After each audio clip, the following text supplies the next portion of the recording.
How to travel full time and make money whilst you travel.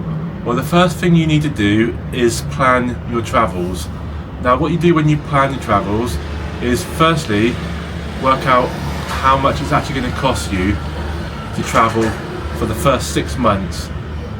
Now, we chose Thailand because we knew how affordable Thailand is, and we know that we can make £600 to £1,000 a month last in Thailand.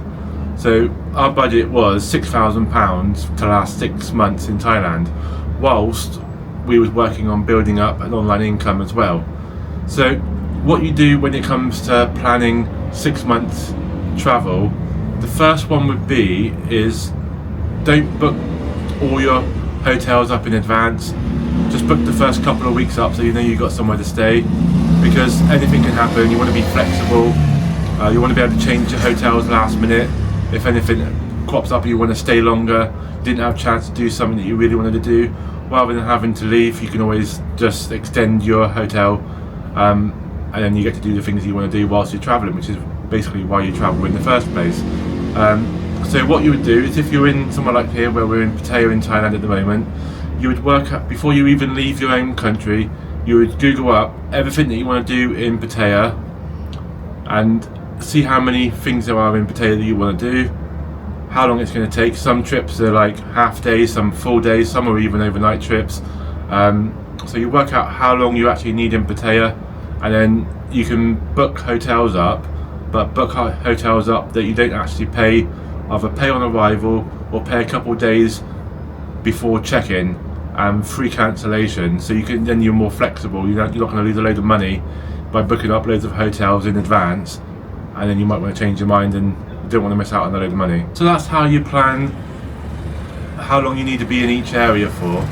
But now you know how long you're going to be in each area, and you need roughly for Thailand between £600 and £1,000 a month.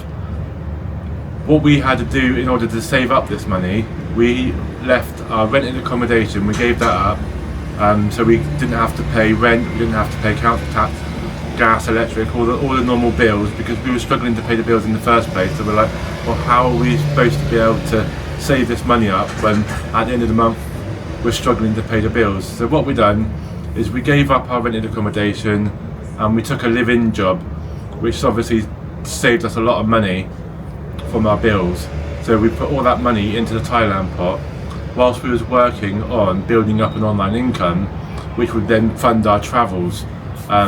So what we decided to do is, after lots of debates and thinking hard about things, we decided that we were going to use social media and online income. So social media, we use things like TikTok and YouTube, and we also do UGC, which is user generated content, which is basically we make videos and photos wherever we go, and then we let companies buy them off us, or we put them up online, so people can go onto a website like Shutterstock, buy them, and we get a commission off that. Also, we get paid for our views on TikTok and YouTube. So there's always lots of ways to make money online, rather than doing what a lot of people do, is remote work online, where they'll go on to like remote work sites, find a job online, and then they're sat at a laptop all day doing their jobs. We decided to do the social media content creation route. That gives us the flexibility to do everything that we were going to do anyway, and make money doing the things that we wanted to do in the first place. So I hope that helps, and I'll see you in the next one.